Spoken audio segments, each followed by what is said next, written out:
People don't realize the effect of like grief and holidays and how it's all intertwined and how hard it is. Today I was already having trouble, struggling to get it together. I hate this plant in my face, low-key. It's cute, like, for the video and stuff, but, like, get the fuck out of here. I'm overstimulated and you're making it worse. So I was struggling to get it together because grief. And if you don't know our story, we had a baby pass away in 2023, about halfway through my pregnancy. And it was around the holidays. And there's nothing like thinking you're going to have a baby around the holidays and then going through those holidays babyless. It's really difficult, and it kind of really ruins the holidays. For 2 years, I struggled to celebrate, as in did it late or not at all, or kind of attended other people's events so that the pressure wasn't put on me to make it magical for the other existing children I had. And every holiday is just a reminder of what my reality should be. So when your child passes, for me anyways, the experience feels like I'm living an alternative version of what my life should be.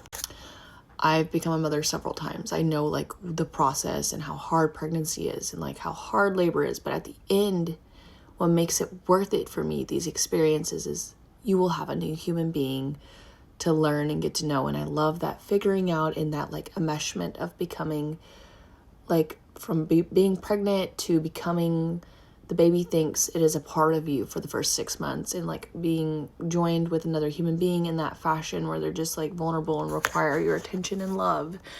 But then they become their own separate person shortly after infancy, and you just get to watch them blossom. But my favorite part of parenthood is experiencing all the firsts, and it pushes me to be a better person, those first experiences. So anyways, missing those because they died is like horrific, especially for my personality and the parts of parenthood I love.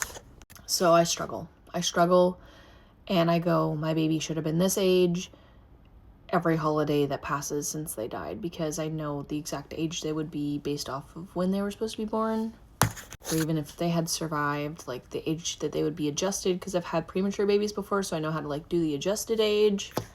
Anyways, it's just really hard, and today I was very tearful, which I haven't been in a long time, about her passing.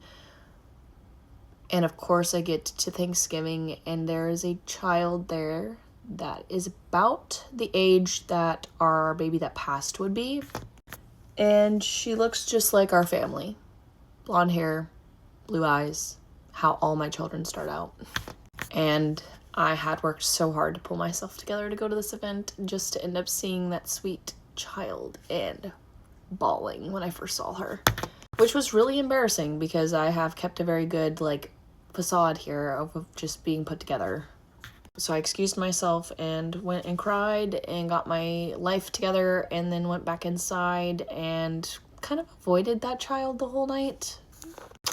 That was until me and this child were sat across the table from each other, and then she's a toddler and she waved at me and my heart melted. We were all playing a board game, and honestly, I have too much ADHD to sit still, and so I was like, I can walk her around if you want. And so I put her on my hip, and she was my new BFF for the night. And it was equally like super sweet as it was heartbreaking, because it was like, I told myself this lie for a long time that maybe God took my baby from me because he thought I couldn't handle my other children and another baby. My kids were coming up to me while I was holding this baby, and I was like, I could have done it. I was good enough. I could do it. And for a second, my mind was like, this is how it would feel to be whole, and this would be my experience this holiday if our baby hadn't died. I would be chasing a little one just like this around the table that would be my own as I'm talking to my other kids. And I'm just trying not to tear up while playing with this little sweet baby. But it's so weird because I don't ever want to be pregnant again. I don't. But my heart doesn't feel done bearing children.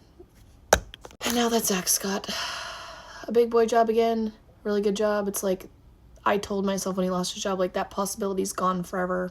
It's gone into the ether. And now it's not gone into the ether anymore. I do have that option. With money comes privilege, and the privilege to explore those options. It felt good when money was making the decision for us to be done, but now I don't know. Like, I really don't want to be pregnant. I really don't. It scares the shit out of me, and I feel like my body's defective. I've had 4 NICU babies and a baby that's passed. But I felt a little bit more whole holding a little one again. So where the hell does that put me? I don't know. But anyways, I went to Thanksgiving, and I stayed the longest I've ever stayed at a Thanksgiving event ever.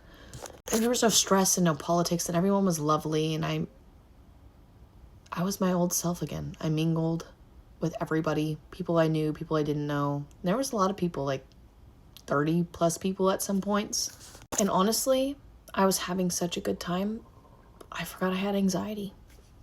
Moving here has healed my heart in so many ways, and I know it will just continue to.